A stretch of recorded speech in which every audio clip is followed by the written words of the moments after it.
Hello and welcome to episode 34 of the Genre Blender podcast, where we explore what makes a story stick from the page to the screen. I'm Ryan. Kris, and today we'll be talking about handheld gaming being a game changer. I think we've spoken about like specific little consoles before, but I don't know if we've actually gone into the topic of handheld gaming.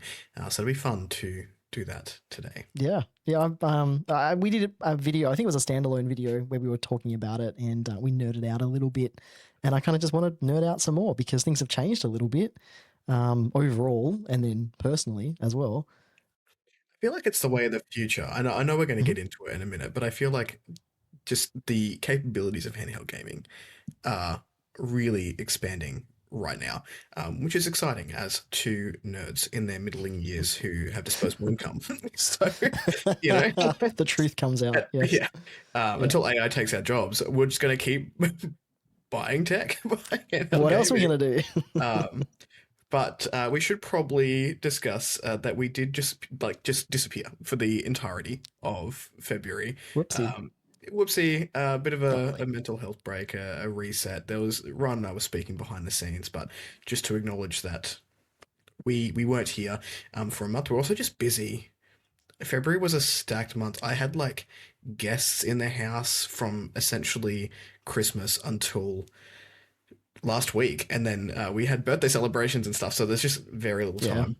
It just keeps going from Christmas down to all the way till March, basically. It's just crazy. Oh, that's really nice for you. I've got shit planned until October.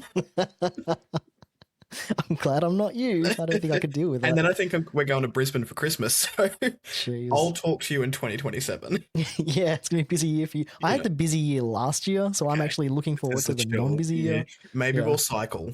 Yeah, so you have a chill. So we just constantly miss each other, though. Yeah, 100%. Amazing. Cool.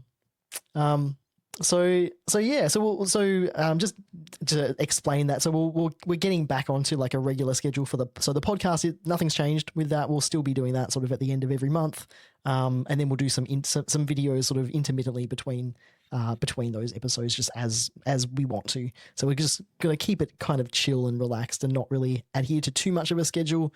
But the podcast, this that you are listening to or watching currently, is still the same. So nothing's changing there.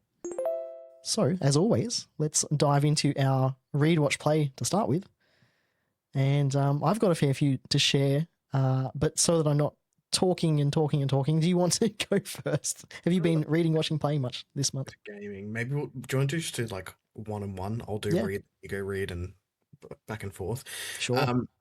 So yeah, I'll start with reading. I read from my other channel, so I'm just going to talk about stuff that won't necessarily go into too much depth over on A Fictional Escapist, but I read a couple of literary books this month, which is something that's not normally my wheelhouse, but I don't know, I really gravitated towards this particular book, which is Necessary Fiction by Elohosa Osundi. I learnt how to pronounce their name. Nice. And I'd like walk past it in the bookshop, and like the cover is striking, like it's super beautiful. And this is it's about a group of friends that live in Nigeria, and that's the point, is they're just people who are living their lives, and it sort of delves into their friendship group, the people outside of their friendship group, how relationships around them have affected them.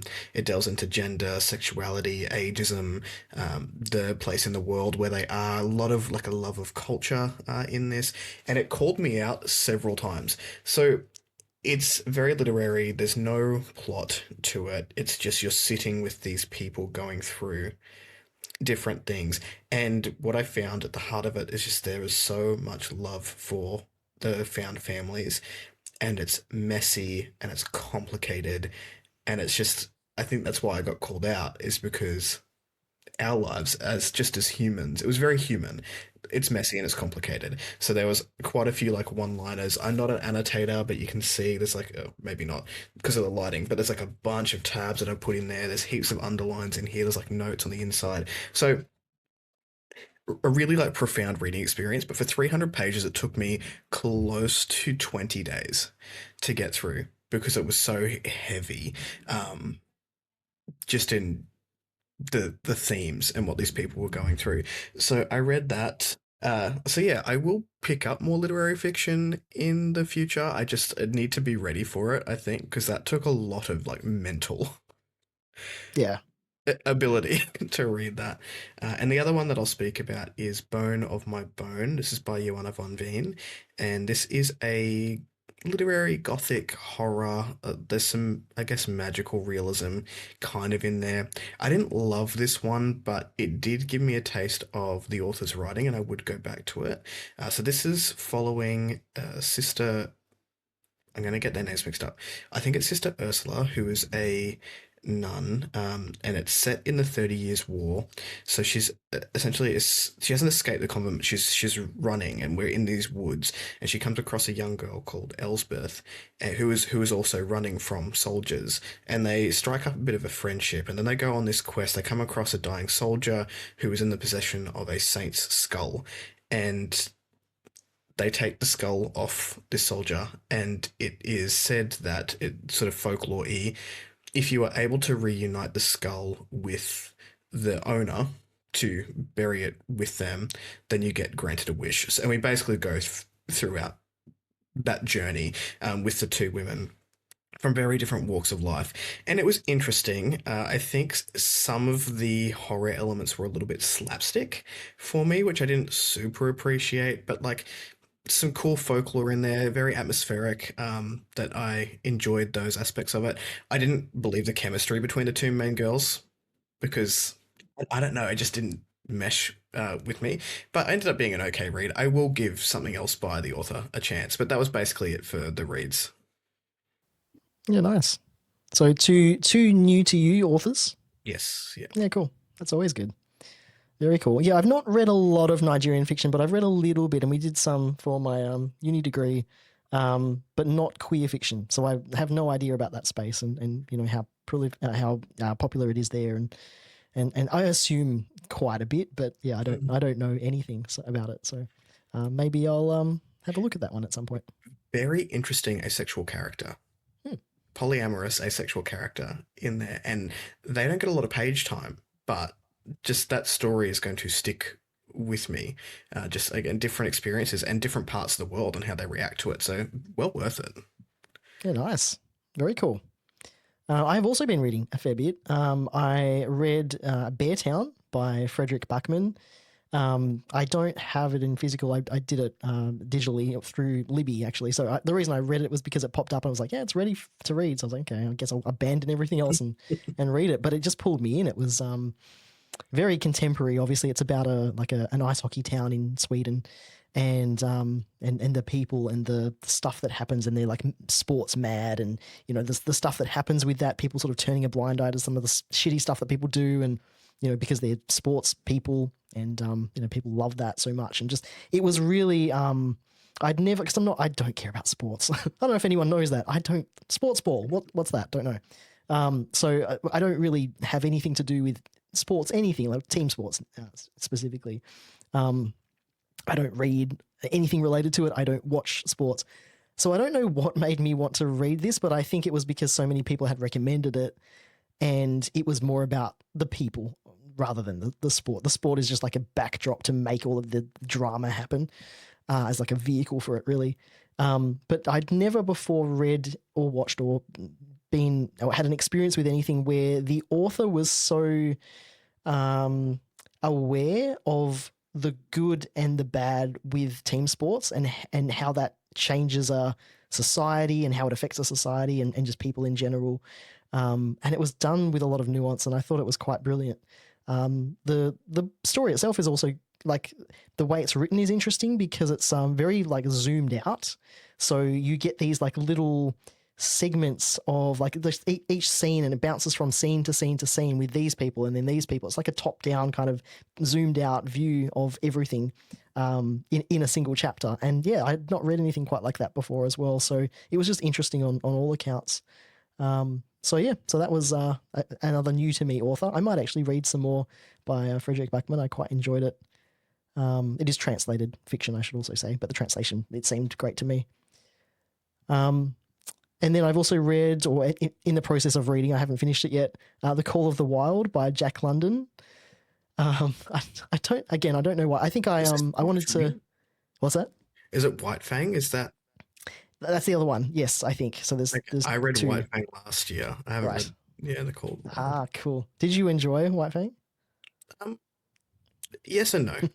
Mm, I think it I mean product of its time, right? But I found it to be quite racist. Um but the story elements I enjoyed. I thought it was a really interesting literary device to have it come from the eyes of the wolf mm, for some of the book. So, yeah. um, yeah, if I can take away xenophobia, then it was okay, but Mm, a little bit interesting. uncomfortable to read it for those elements. Yeah. But I love survival in fiction, and Mm. it's very much a survival story. Yeah, it's interesting, right? Because it's on the surface, and kids read this or used to read. I don't know if I'd give it to a kid today, but like, Yeah, it right. was a yeah. I mean, I think it would destroy me personally as a kid reading it, because it's about a dog called Buck in this case for Call of the Wild, and it's set in the Yukon, Alaska region. During the gold rush that happened then, and basically it's about the adventure of Buck, and like he gets sort of taken by different people and then trained or kind of abused, and then he's a working dog with all these other dogs and these huskies and other stuff, and it's on the surface it's very like an adventure story and it's through Buck's eyes, but also Jack London was a big socialist, and it was I'm pretty sure it's a socialist allegory as well, and like kid me had no idea about that, not that I read it back then, but even like until just now when I was looking it up and reading more into it I didn't know, and so it's really interesting to kind of get that perspective and sort of see it in a different way as well, so it's got layers to it that I didn't really expect. But yeah, I'm enjoying it. It's dark, One of those but books good. that make you go and research it Mm. directly after, and you're like, wait, Yeah, wait a am I minute. on the money here? Like, did I pick up on things? Which Hmm. is cool. Like, I quite like that in reads. Yeah, yeah, definitely. But I picked it up specifically because it's very short and it's on audio that I'm listening to it, and I just needed to have something on audio, and I didn't have anything currently, so that was why. But I'm taking my time with it because it's very I don't know. It's about animals, and sometimes that makes me sad. So They get you. They get you yeah. more than people do. No offense, Hmm. humanity, but Hmm. Yep, that's right. And then I'm also in the process of, and excuse the pen on this one because I'm a big annotator, as you all know. I'm reading Contact by Carl Sagan, and I started Babel by R.F. Kuang, which we are doing for our quarter one Books and Bevies episode. So that'll be later this month. It's now March. Um, so look out for that one if you want to be involved in that. If feel free to read along. We'll probably start posting stuff in the Discord about that one soon. I think you're probably going to be starting it somewhat soon as well, Chris. started it last night. I've read 20 Ah, pages, so okay, nice. It's a start. too early to Uh, tell, but yes, yeah. yeah. I won't say anything other than I'm enjoying it way more than I expected to. But we'll talk about that in more depth. Contact, though, by Carl Sagan. This was the what do we call it? The spinner wheels. What do we call it? Yeah, yeah. Spin a wheel. Yeah. Backlog It has a name. theme that we Backlog do. Roulette. There we There we go. go. There we go. That was the pick for that one. And so I'm about quarter to a third of the way through. Way more in depth than I thought it would be, like complexity wise. This is one of my favorite movies of all time with Jodie Foster in it. Love the film. It's great. It's about a radio astronomer. Her name's Ellie Arroway, and she discovers, with her team of scientists, discovers a signal coming from out of our solar system, and pursues investigating, where the origin of it is from and what it means. So it's very science based. Obviously, Carl Sagan was an astronomer himself and a professor, and taught it at university, I guess. And big in the, I think he was the founder of what's it called, the Planetary Society as well. So like he's one of the few scientists that sort of brought science to the masses in the probably like the 70s or 80s. So obviously he's a scientist, and it's written from that perspective as well.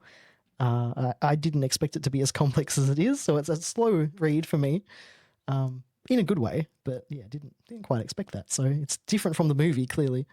But it's great. I'm loving it very much. So I'm looking forward to talking more about that one when I've read more. Yeah, that's it for books for me. We're reading, I don't know whether it was Tammy Hogue. I went through a phase where I was like stealing all my parents' books to read, and mum was into like kind of domestic thrillers and crime. Um, but whatever one I picked up, I don't know if that's the author's name, but it was set in space and it was like murder mystery in space and it Oh was yeah. so dark and horrific, but I had no idea. The terminology was like she'd consulted an astrophysicist who'd been up in space or whatever, and I Hmm. had to like that glossary was getting to work out. I was like, I have no idea what any of this means. It was good though. Like I remember enjoying it. Yeah. It was gritty, and I was like side eyeing mum, be like, "Is this the stuff you read Is this regularly? okay? Are you okay?" Um, Nice. well, speaking of ice hockey, I watched a heated rivalry again. Of course you did. Yeah. While you were watching Uh, that, I was reading. you were reading probably very different tonally. Well, there is a um, queer character in there, so like it's not completely off. Yeah. so yeah, I rewatched that. I think it's just picked up a lot more the second time around, but it was just super comforting, and I don't think I was ready for it to end. So Rachel actually watched it through twice. Wow. I'm done now. Like I'm good. I think the second season just got announced for like April 2027, so I'm happy to wait. Until then, Rachel does want to read it together at some point, but we didn't fit it in February. But I did pick up The Beauty, which was one of the things that I was looking forward to from the last episode, and that is so weird. I think if you like The Substance, you'll enjoy it. Very similar allegory in terms of the obsession with youth and beauty and what people do to make themselves look and feel this way. It's body horror. There have been a couple of times when I've had to like turn my like do these Wow. ones because I'm not very good at medical gore, but there's like a what's it called? A degloving scene where you see Oh. everything, and I was like, oh, that's not for me. Um, I'll but just opt out of that it's one. Thank you. it's done in Ryan Murphy's style, which is very quirky, quietly funny, while also dealing with like, horrific themes. So I've really enjoyed it. I've watched 4 episodes. I think there might be a couple more out now, and I'll finish it. So I quite like limited series because I have super bad commitment issues with TV shows. So I just like never finish it, but I feel like limited series, if they've got like 1 to 3 seasons and that's it, Yeah. normally okay. So I will finish that one. And then I started finally, after I don't know how many years of you telling me about this damn show, 6 Feet Under. Yay! So Finally. um, I have watched 5 episodes of that as Okay. well, It's a fair and I chunk. and I will continue on with it. I was gonna try and get the first season done before but I don't sit down and watch TV all Nah. that often. This has actually been quite a lot for me within the space of a month. But yeah, I'm really enjoying it, and I think there is something to be said for. I mean, the first season came out in 2001 when like mobile phones and stuff were still very much trying to figure out technology. Yeah. So I found that it's really intelligent and that I can't second screen it. Hmm. Yep. Like I do have to pay attention. And it's not that it's an overly fast-paced show, it's not. But because there is so much tension between the characters and the actors have really had to work to put that into their bodies. And it's also quietly like really funny. Yeah. So I'm enjoying it. I will continue on with it. Don't watch this space for me to finish the whole thing this year. I Oh no. do not know if that's going to happen. Take your time with Um, it. Savor it. It's but worth I it. have enjoyed it. Also, did that thing where I knew the one of the actors from somewhere, the young girl who plays Claire, the teenager in Oh the show. yeah. I forgot I've her name, but she's in everything. seen her before, Yeah. but where? She was in Yellow Jackets as an adult, Okay. and I Cool. was like, Yep. oh, okay, the face, yeah. It took me so long, and I ended up going to IMDb. I was like, I It's can't watch gonna this bother show and me. not know where that Yeah. person is from. Yeah. But yeah, so that's basically it. No movies though. Yeah. Same. Same. I'm so hyped though. I'm glad you're enjoying it. I actually didn't expect you to watch as many episodes either, so I'm glad you've watched a fair chunk so you can sort of decide whether Really, it's for you or not. But when I asked, if you'd watched it and then recommended it, It's because, well, A, because I love it so much, but then B, exactly what you said. It's clever, it's very smart, it's funny, but it's funny in a very quirky way, and that continues throughout all of it, the whole lot. And then stuff happens, so like you've got a lot to look forward to, that like things you wouldn't expect. So, yeah, like It they did. don't really make shows like that anymore. No, it did show me that maybe if I want to get away from my phone and this phenomenon of shit being repeated all the time because Mm, people are second screening it, that maybe it is time to go and watch the backlog rather than. yeah, And not to new say shows. that I don't think that people aren't creating smart television shows, but I feel like just really quick, fun watches for people, which is not stuff that I tend to gravitate towards. Yeah, yeah. It's interesting because like your YouTube channel, The Fictional Mm. Escapist, it very much about escapist fiction. You read a lot of that in terms of books, but for TV, I feel like that's not necessarily like some of that, sure, but like you want to have I smart, want to chew on more stuff. intellectual things. Yeah, Yeah, exactly, yeah. right. And I feel And like I this is don't. very much that. I think that people can do both. Like I think, Yeah, sorry, of I course. think shows and books can do both. Like be Hmm. escapist, but also, but that's a topic for another time. Yeah, yeah. And what have you been watching?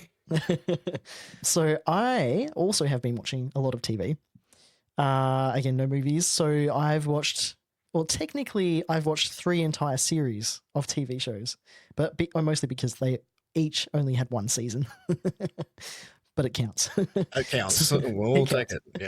Yeah. So I've watched Dexter: New Blood. I finished the entire season series of that, and then I watched straight away Dexter Resurrection. And I know for anyone, if any diehard Dexter fans are listening, I know there's one in between Original Sin. I will come back to that. I only had so long on my Paramount Plus subscription, and damn it, I just wanted to get my money's We've worth. basically both just got the same actor that we've Yeah, been watching. yeah, pretty much. Yeah. New Blood. So I don't know if I've ever mentioned it on the podcast or anything. I'm a huge Dexter fan, just like the original show.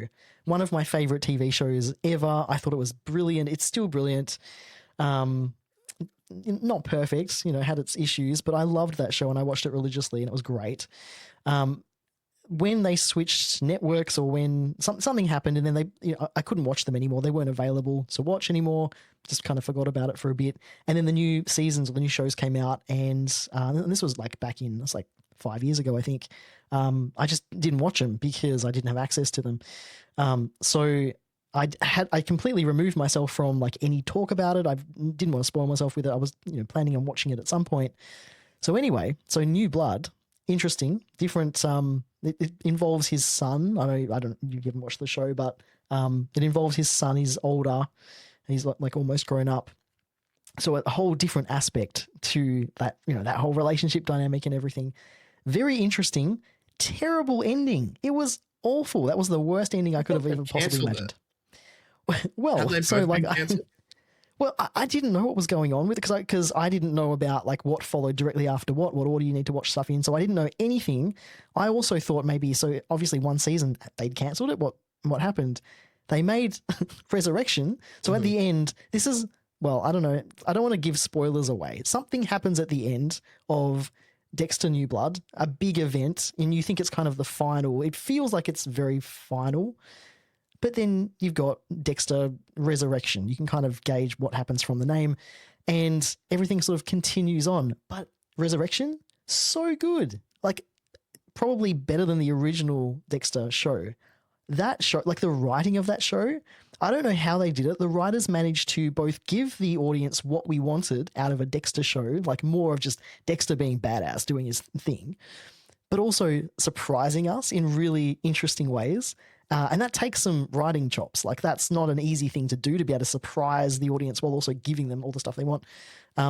Absolutely brilliant. And there's a season 2 that's been greenlit. So excited about that. But yeah, they got it right. It was excellent. Some of the best TV that I've ever watched. So I was having And you such feel for good the times. serial killers. Oh, love Come it. on The now. psychology of Dexter is great. I haven't read the books. I don't know if anyone listening has read the books. I don't want to read the books. The TV show is what it is for me. It's Michael C. Hall in that role. Like I don't think I could envision it any other way. I've heard the books aren't as good. I don't think I would enjoy the books personally. But anyway, the show is great. And then I watched a show called Pluribus on Apple TV. And that might be one of the best TV shows I've ever seen in my life. what I It's mean. great. They are still making good, very drama heavy Yeah, shows that you have to pay attention to. yeah. You just got to look for them. You gotta look for them, yeah. Yeah. Um, but very big sci-fi ideas. Very like reminiscent of some of the shows I grew up with those ideas, and then exploring those ideas and taking them to their logical conclusions, but also again surprising with some of the things that happen. Very good. And I've forgotten the name of the actor in it. She's great. She was in I haven't seen Better Call Saul, but I know she's in that one, and yeah, she's really good as well. And it's super queer. It's like it's like it's got great representation in it. The writing's great. So definitely recommend all of the above, but particularly Pluribus because it's new and it's easy to watch. Very good show.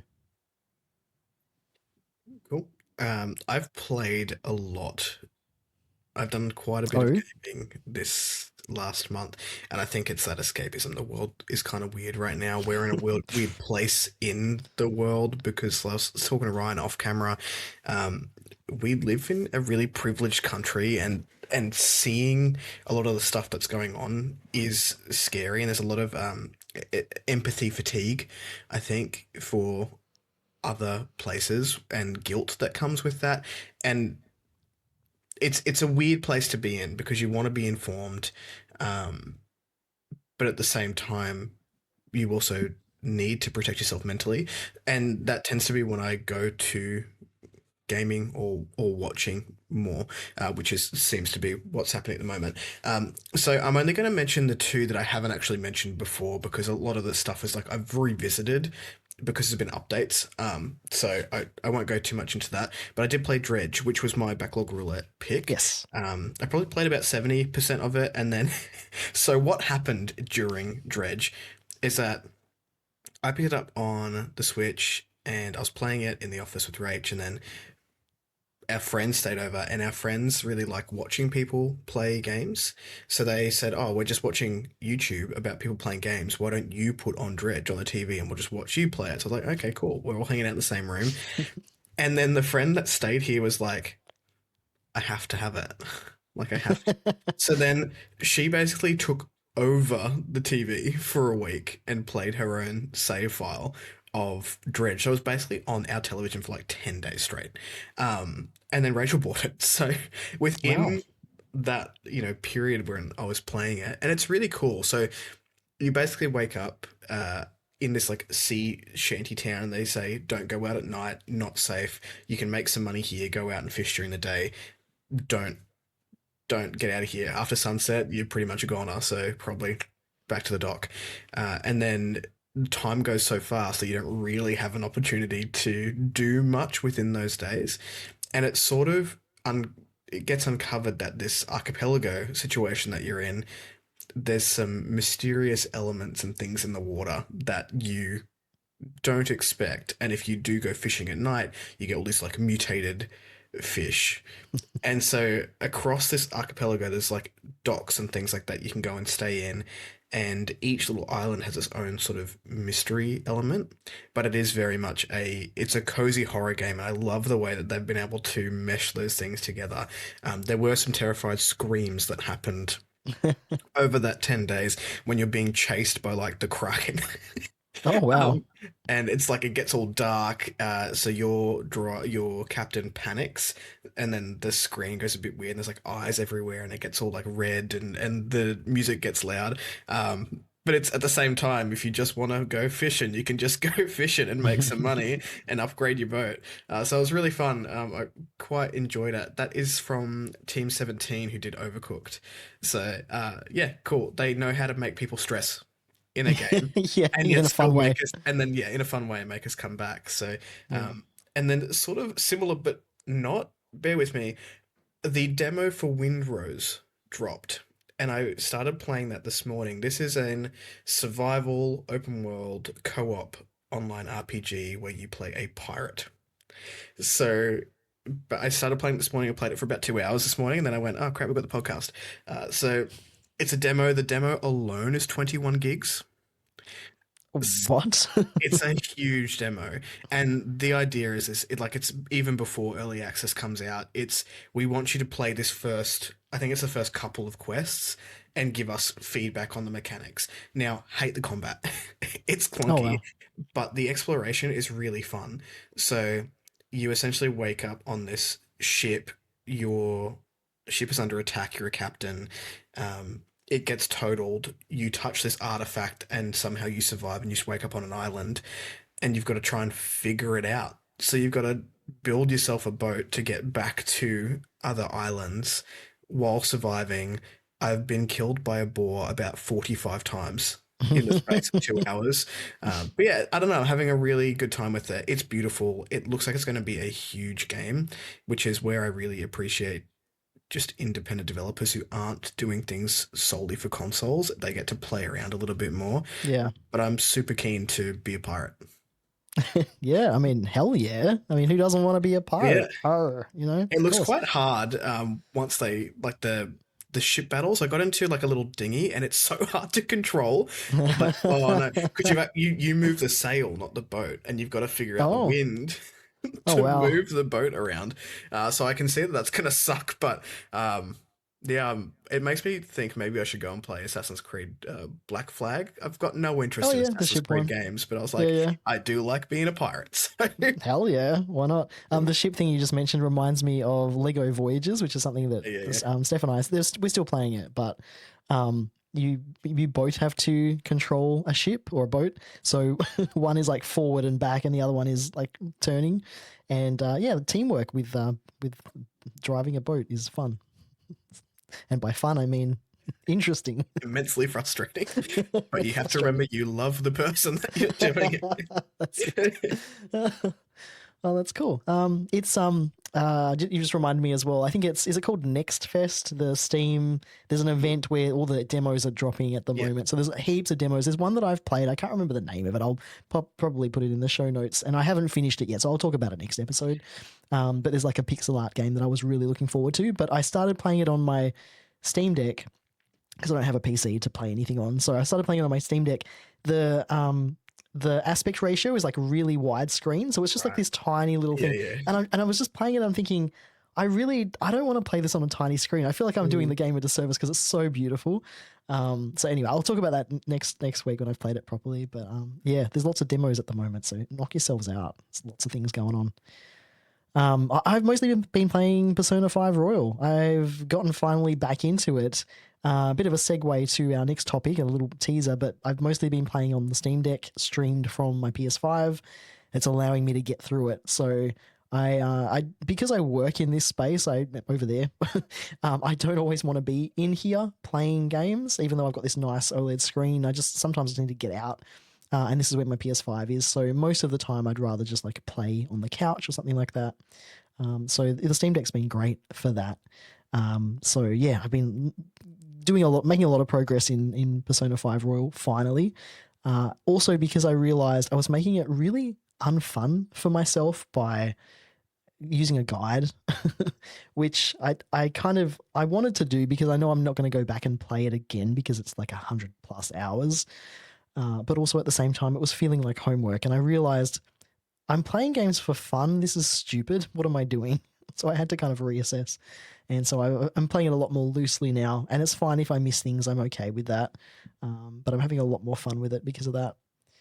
Um, oh, and also special mention. It's not really a game, but it is the closest thing to describe it. And this is a recommendation from a friend of the show, Jack, in the Discord. There's a little game or experience called On Together. And it's a co-working game, sort of. It's a little world that you can inhabit with other people on a server. So there's servers full of people all working together, and you basically have a little avatar, and you can walk around in the world and interact with things and other people, and there's emotes and things like that. But then you can focus on different tasks. So there's little animations for these little things that you're doing. Like if you're eating, there's a little animation for eating. You can sit down at a little table and eat your noodles or drink your soda or whatever. And then there's, ones for working at your computer or reading a book or whatever. And you have a little pet that sort of sits on your head as you're walking around. It's kind of just there. And it's just the cutest, most adorable little thing. janky as hell because the controls are terrible, but the developers are working on it. It's really like, it's not early access, it's out, but it's yeah, it's pretty janky at the moment, but it's still good. And if the whole point is like to help you get stuff done, it's kind of cool. It's kind of working quite well. So if you work from home or you work in isolation quite a bit, it's a nice little way to get stuff done. So I've actually been enjoying that. You get points for focusing on tasks, and then you can use those to get some of the cosmetics and things. So yeah, quite a cool little one. Just don't expect a lot from it because it's not quite there yet. It's what it is. Like exactly. And I haven't played I Am Future yet. The one that you. that's okay. I haven't played the one that you gave me either. Okay, because it hasn't been on sale, so I'll wait. That's a quarterly roulette that we've got. So we got till next week. Yeah, next month. Yeah. Nice. Yeah, cool. That's me done. I think both of us have read, watched, and played a lot of things. Yeah, it's been busy. I think because our lives are busy. So I don't know. Now that I'm older, I really try and go. Okay, we've got like a hugely busy XYZ. I want to prioritize just taking a sec to do these things. So yeah, I mean, I'm not mad that we got to do some read, watch, and play. Definitely, that's good. I'd rather have time for that than just be working the whole time. Yep, or like scrolling, because that's the alternative. That's not good. I've been doing that really a lot the last 2 days. I'm like, reset time. I'll yeet the phone into the sun. Yeah, exactly. So I feel like you've got a lot of information in this setting the scene bit in the notes. I'm just gonna hand over to you for this. Oh, you're gonna let me ramble? Uh-oh. Yeah, 100%. Uh-oh. You know what you're in for. All right, yeah, let's set the scene then, because yeah, we both well, mostly me, but I think we both wanted to talk about handheld gaming because we've been doing it quite a bit. But also because it's an interesting time right now, right? Because there are some significant changes happening in this space, most of it because of the RAM apocalypse that's happening right now, and things are becoming more expensive and hard to get and out of stock and this and that. So I think a lot of people are really trying to squeeze as much life out of their existing handhelds, and the smaller retro handhelds have blown up in the past 6 months. I'll link to a couple of videos in the show notes about what's been happening and like some of the devices that people have been picking up and using and modding and customizing and all of that. But also a couple of other little news tidbits, which kind of, I guess, sets this episode in time a little bit, but I think are important to mention, mostly because of the announcement of the retirement of Phil Spencer from Xbox, and also Sarah Bond, who was, I think, going to take his place, and she's resigned, and all very interesting timing-wise, because the new CEO, Asha Sharma, if you have a look at her history, very much from AI. She's not a gamer. She's not been in the gaming industry before. She's from OpenAI, I'm pretty sure. I think she's been at Meta and where else? These big names, and she's very much a businesswoman, right? Like she's business minded, it's very clear the trajectory of this company. But it kind of just shows like right now what is happening in the gaming space, and obviously Xbox aren't alone in this, Microsoft aren't alone. But that coupled with what's happening with the chip shortages right now, like it's just such a weird time. And it calls into question what people are doing for gaming. What does the future hold for gaming? Because just before this, in the last, couple of years, really, the handheld PC space has blown up, So now there's a question mark over that. Like, are people going to be able to even get their hands on these? Are they going to be so insanely expensive that that's, going away? Like, are people just going to use what they have? Like, it's just such a weird time. So I think it just calls into question like all of this stuff, all these implications for the future of consoles as well. And is there going to be another Xbox console? Maybe, everything's an Xbox now. So what does that hold for the PS6? Because that's also been announced where I think it was an official announcement where I think that's going to be delayed. So it's not going to be any time closer than I think it was 2029. Not that we need another PlayStation because like the PS5. We just got the PS5. Right, yeah. And it's been a while, but... Time works weirdly when you get older, so maybe that was ages ago and I've got no idea. Yeah, it's been like what, 5 years? Has it? Yeah, but it This doesn't house feel got it, one right? last year. Yeah. So yeah. Yeah. But the PS4, like comparatively, like there was so many games for that system. The PS4 was one of the best PlayStations ever. I have so many games for PS4. PS5, I feel like the games are just the same game. Where they're releasing the same game over and over again. Like literally It's remastered. yeah. The Yeah, same games. that too. Even the new games though, they're like all these third person like narrative adventure single player experiences, like the third person over the shoulder kind of, the Assassin's Creeds and the like they're just the same game. It's So the it's a Marvel weird effect time. for Yeah, gaming. Same yeah. franchises. Yeah. It's the stuff that makes money, right? Like Mm. that's the problem. There's no well, not no innovation, but the innovation's happening in the indie space, right? Like that's where that is. So I feel like the indie games are just going to go whoosh, and then the big AAA games are coming down, which is interesting for handheld gaming because a lot of the indie games you can run pretty easily, generally speaking, on a handheld, right? So I feel like that's where we are, right? Just to kind of set the scene there. Um, Before we go any further into like specific handhelds and things like that, I'm curious because you've bought a Switch 2 for Rachel for her birthday, and you were talking about Dredge. Is that what you've been playing Dredge on? Have you been playing the Switch 2? Like, what does that look like for you? I've played it on just I got an OLED like Right. last year, like not long ago, probably 12 months ago now, and I haven't been a huge like I don't pick it up all that often. I think probably the last 6 months or so I've gravitated more towards it. It's when there's things that I want to play, I'll specifically go and buy that thing and play that thing, which is smart for my wallet, not so much the Steam situation. Yeah. But Rachel's been playing it on the Switch too. So I Good. have seen the differences in quality between. I'm not saying that mine is bad. Like the OLED is still fine. It does what It's it, great. it does what it does. Um, it does look cleaner on Rachel's Switch. I find the Switch too because I have little hands. It's a little bit big for my tiny hands because it Hmm. is a wider set. So, which is why I still haven't pulled the trigger on the Steam Deck. 'Cause I'm like, I want one, but I have baby hands, so and it can Legit. get uncomfortable. Um, but like, I've actually been playing my Switch ironically as a console lately. I've been Oh, projecting on it the on TV. the TV. Yeah. Yeah, nice.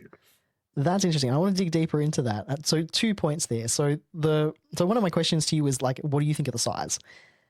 And it's so interesting to think like years ago, like when we were growing up, like so you'd have like the Game Boy and the DS and the 3DS and and then it was like the Game Boy Advance with like that size of console. Tiny. Everything was pocketable, super Mm. portable, didn't have to think twice about it. And today, I feel like that's just completely gone away. You need a Right. bag. You need a side satchel for your handheld. And here's the thing, I was thinking about this. I don't think, other than like to, family or like friends where I know I'm just going to like I know what to expect when I'm at Mm. that place. I don't think I've ever taken my Steam Deck out of the house. Yeah, right. It's just not what I bought it for, but also there's just no like you have to plan for that. Like that's a whole event. Like maybe if I was taking a trip, it would be a little different. Although even then, like I didn't take it to Japan with me. There's no way I was carrying that around. You have to think about it, right? And I feel like the Switch 2 is also in that category. It's Yeah. big. My mate Nathan brings his ROG Ally when he goes places, but Yeah. it doesn't have a great battery life if you're playing AAA games on it. So it's not just it's not just the handheld. It's the chargeable like power banks and stuff that he brings with him. It's like the actual chargers, so it takes up quite Yep. a bit of room. But I mean that little Game Boy thing that I got. Some of the mechanics are a bit janky because of how small it is, and like I didn't really realize this was a thing when I was a kid, Yeah. because I was just happy to have one. So, Yeah. You can fit it in yeah, your it's pocket. interesting. Yeah, yeah, it is interesting, and I was thinking about it, like, what do I actually want from a gaming handheld? I feel like the Switch 2 and the Steam Deck for me they're about the same size. And for context, I've put grips on my Switch 2, so it's basically the same form factor as the Steam Deck, which is great for ergonomics, by the way, and also yeah, tiny hands, but it's fine, and you get used to it, so it's not really too much of an issue. like I any do muscle, love right? the You yeah. just train your hands, That's it. get Get good used to scrabble, anything. like Yeah, you know, to do your hand yeah, exercises. Yeah, exercise. yeah. So yeah, so they're great ergonomically, and not I wouldn't change them either. Like I love the way that they feel when I play them on the couch. It's just I'm not going to take them anywhere else other than the couch. You know, like that's it. Um, so I think it's an interesting time to think about like what that looks like for gaming handhelds in general, and whether there's going to be, and I think we're already starting to see it, this sort of segment between like full on gaming PC style devices, which are continuing to like there's the new Legion Go 2, and then there's also Steam OS, which is now a thing on you can put this on devices, and I think the Legion Go S. I, I swear you need like a PhD and all this stuff to keep up. You need spreadsheets or something. Yeah, you need There is a something. lot. Yeah. But I think one of them, I think it's the Go S that has SteamOS pre-installed. So that's interesting. So that's an interesting turn of events because I think we'll start to see this on more devices. Although we still haven't heard what's happening with the Steam machine and the Steam frame and Just the sort of got whatever. delayed, right?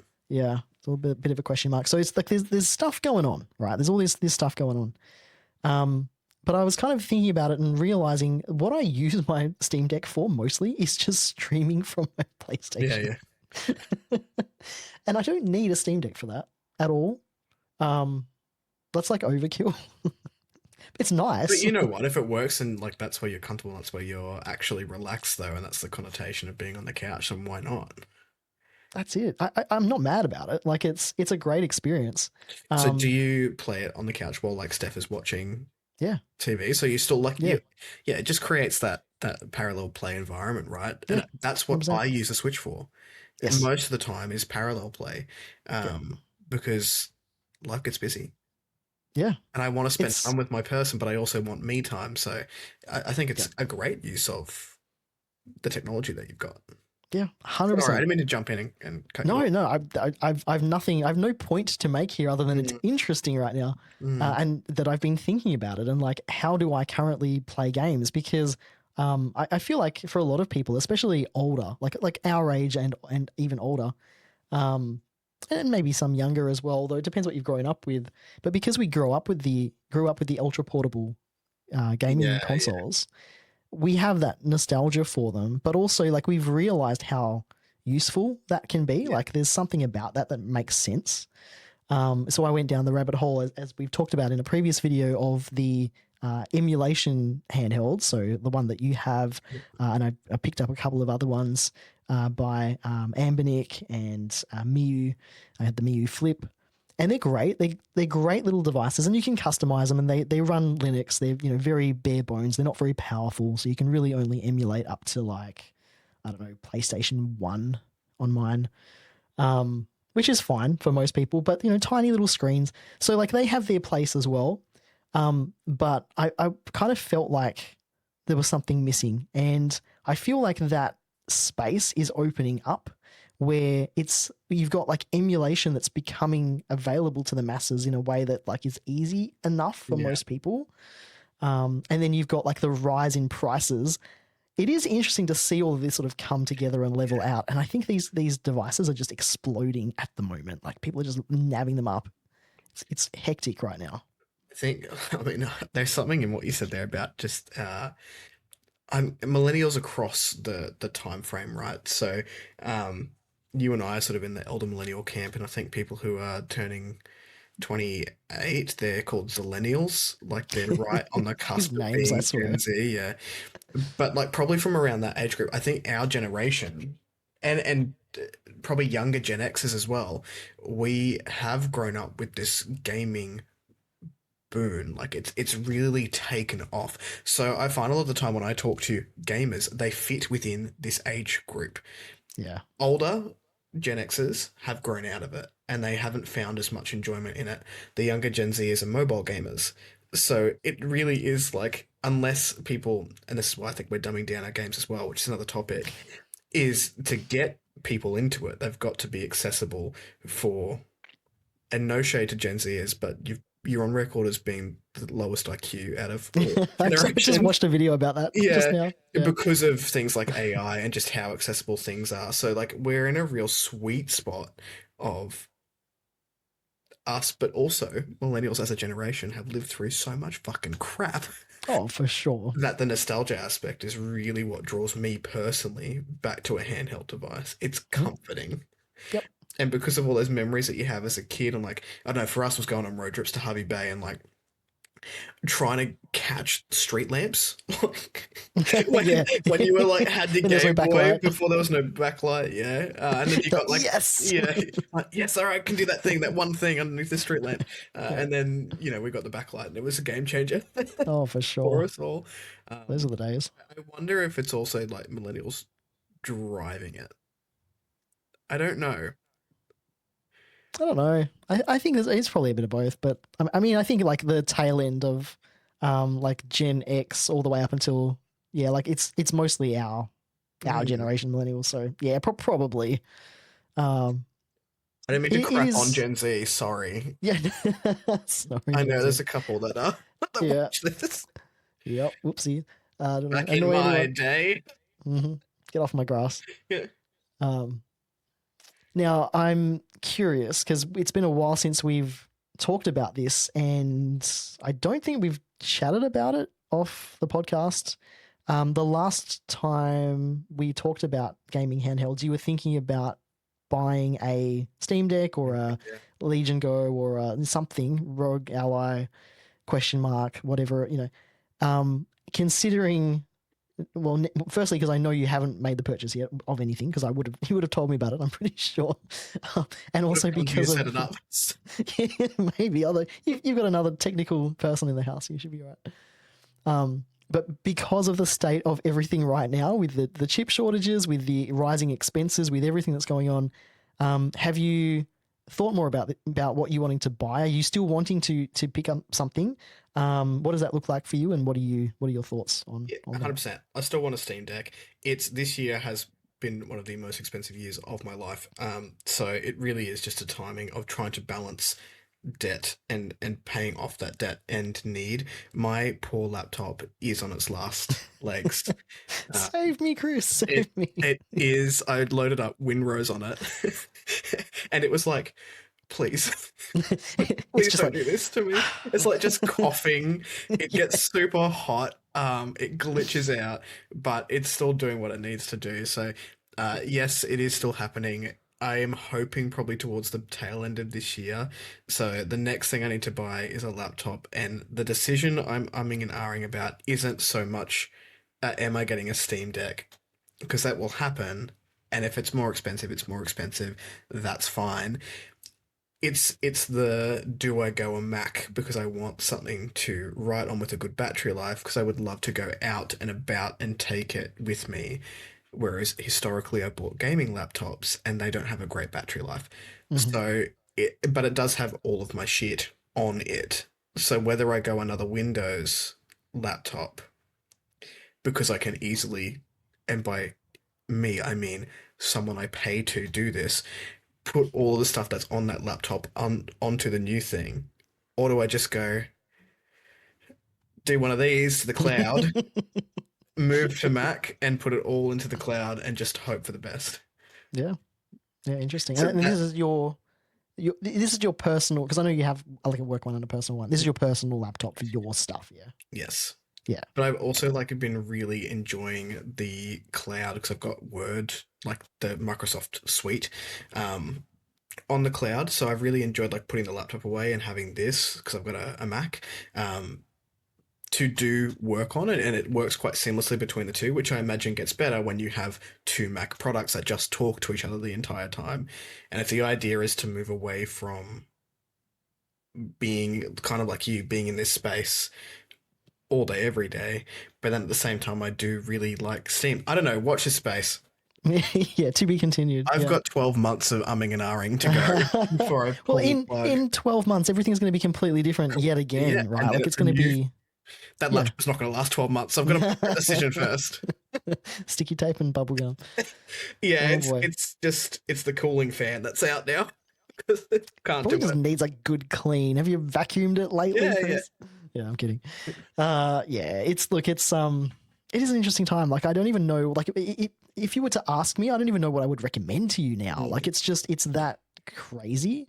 Um, so yeah, like the Steam Deck situation is interesting because they have announced a price hike, and they have been out of stock in everywhere except Australia. I think we've still got them here, thankfully. But the LCD model is going away. Yeah. It's just going to be the I thought OLED. that would that wouldn't be too Yeah, far off from when I was looking at them because the OLED specs are so much better than yeah, the one. yeah. That screen is gorgeous too. Like, and yeah, that's the one thing I would always recommend is like get an OLED screen. Like, don't Yeah. cheap out there. But yeah, it's a weird time. So yeah. But you bought I, a new one. well, have there was a question mark in our document notes. Okay, hang on. Let me ask the question.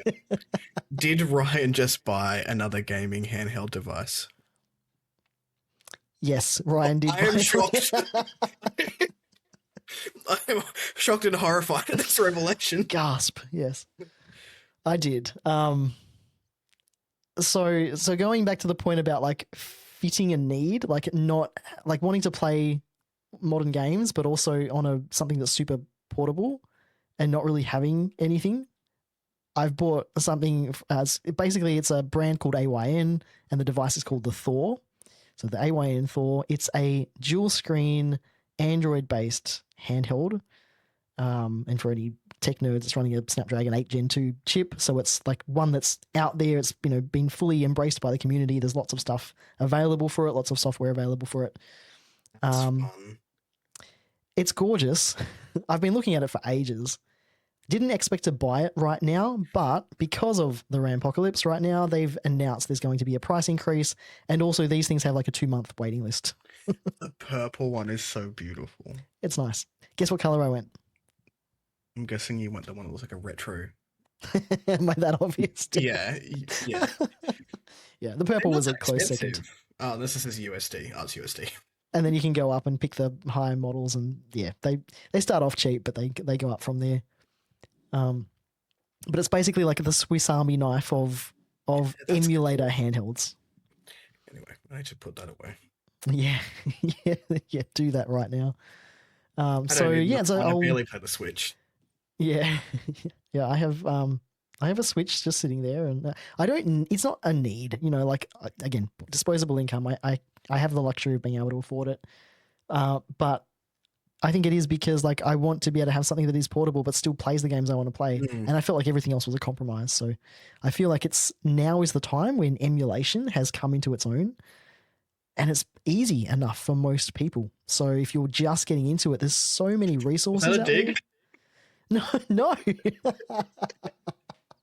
It's easy enough for everyone except you. It's me. I didn't say that bit.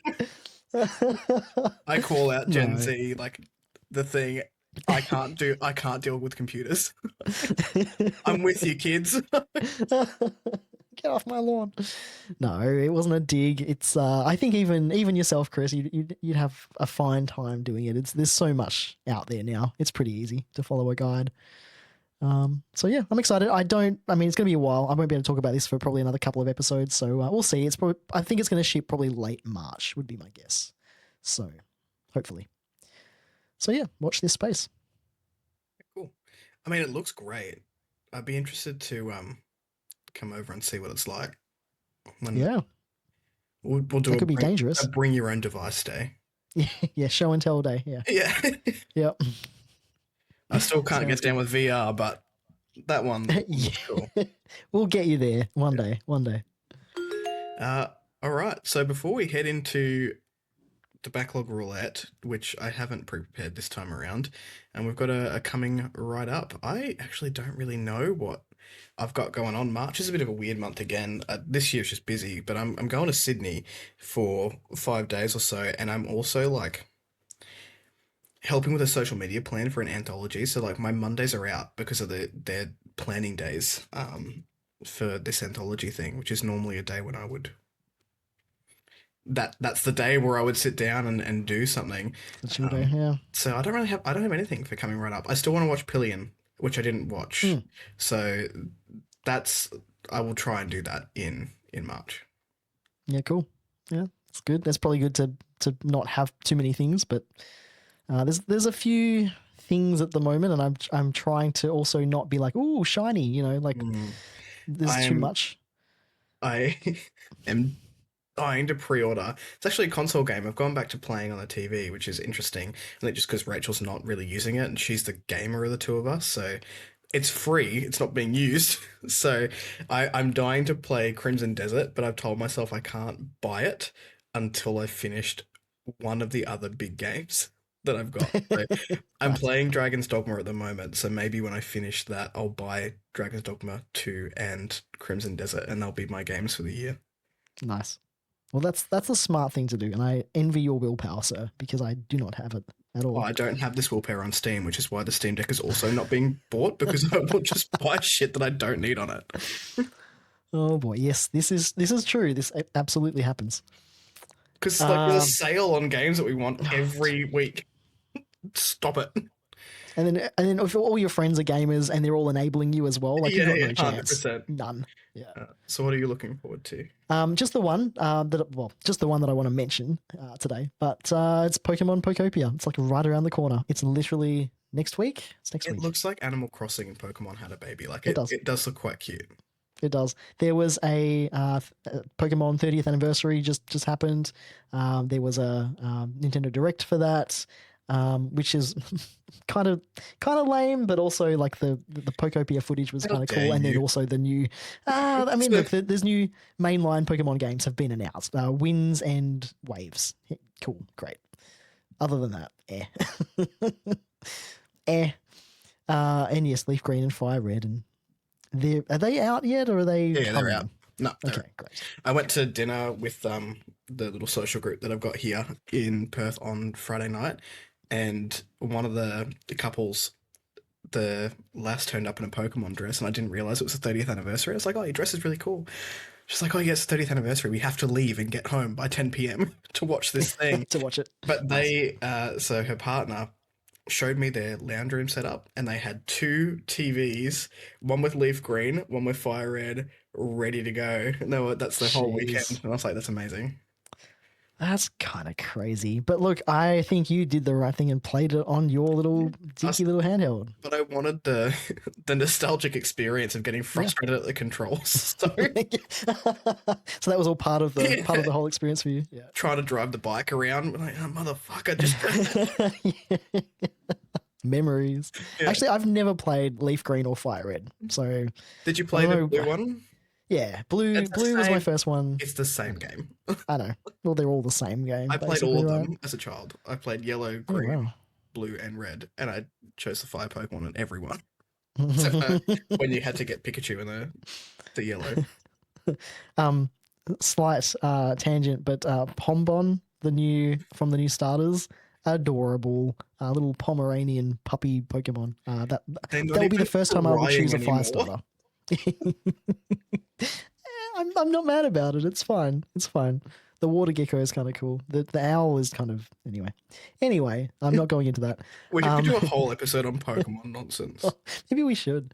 It's been a while. Nerds. But look, I'm looking forward to Pokopia just because it's not really, it's Pokemon, but it's like not a Pokemon game. It's something else. And I'm quite excited for another cozy game that's not Animal Crossing or, whatever. So yeah, quite excited for that. Not excited about the price tag, $109 in Australia. So expensive these days. I was shocked that when I was looking at Crimson Desert, I was like, oh, it's a new game. How much is that going to set me at? And I think it was $90 from JB Hi-Fi. And I was like, that's not bad for a new game. Normally they're like 120, 130. Yeah. It's annoying with the game key card situation though for Switch 2 because like it's $85 if I go buy it at JB Hi-Fi. Oh, Or really? I can pay 109 and get it from and or like Amazon or whatever. But like there's this price discrepancy and I don't really want a game key card. I don't want the physical media if it's not on there. Yeah, so you're getting a physical game. There isn't. Yeah, there's no physical game, so like that's not an option. Therefore, game key card cheaper or eShop where I don't have to load the cartridge. Am I Yeah. willing to pay $25 for that? I don't know. Maybe. It's not a great situation at the moment.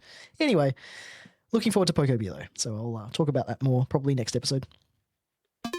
Shall we roulette? Yes, let's gamble. I've loaded it up. Cool. Do you know which one you're going for? I do. What did I choose? I wrote it down. Where did I write it down? Oh, movie. I'm choosing a movie. Oh, same. All right, cool. Okay, good. Let's see if this does the needful. Coles Supermarket, get out of here. You don't need free advertising. Is that sharing? Yeah. Okay, I'm also going movies. So I guess we'll just start here.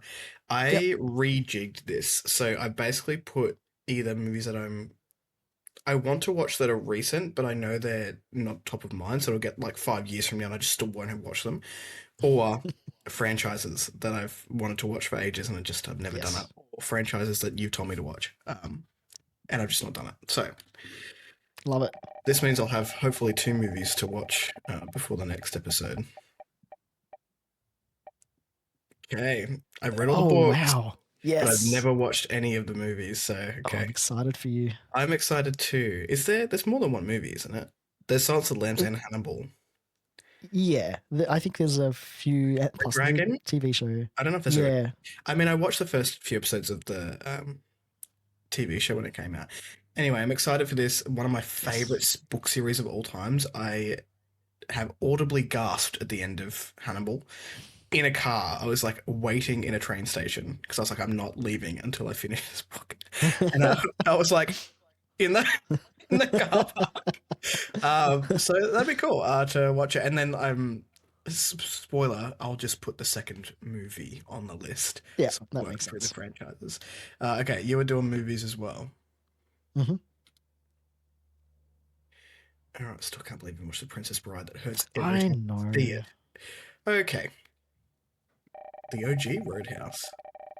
Mm-hmm. I watched the other one with Jake Gyllenhaal. It was good. Wait, haven't you watched The Bike Riders? Ooh. I haven't. No, and I only know about it because you talked about it. So I think you'll really enjoy it. It's very slow, but it's just a character study, which I know, kind of into it. Nice one. Nice. I'm writing it down so I don't forget.